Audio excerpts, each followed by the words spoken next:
भारतीय जनता पार्टीमध्ये निष्ठावंतांना संधी मिळणार का? आगामी स्थानिक स्वराज्य संस्थांच्या निवडणुकीच्या पार्श्वभूमीवर निष्ठावंतांचा नाराजीचा सूर. अगदी काही दिवसांवर आगामी स्थानिक स्वराज्य संस्थांच्या निवडणुका येऊन ठेपल्या असून माळशिरस तालुक्यामध्ये सत्ताधारी प्रस्थापित घराण्याची अद्यापपर्यंत भूमिका स्पष्ट झालेली नाही.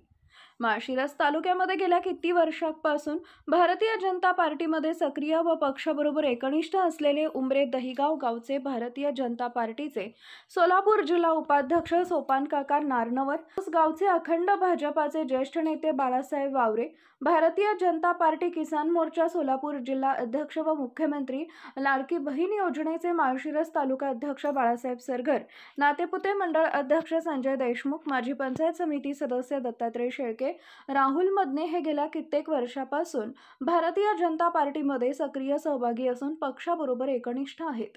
अशा एकनिष्ठ लोकांना भारतीय जनता पार्टीमध्ये निष्ठावंतांना आगामी स्थानिक स्वराज्य संस्थांच्या निवडणुकांमध्ये म्हणजेच जिल्हा परिषद पंचायत समितीच्या निवडणुकांमध्ये प्रतिनिधित्व करण्याची संधी मिळणार का, असा प्रश्न माळशिरस तालुक्यातील तमाम भारतीय जनता पार्टीतील एकनिष्ठ असलेल्या पदाधिकारी कार्यकर्ते यांना उपस्थित झाला आहे.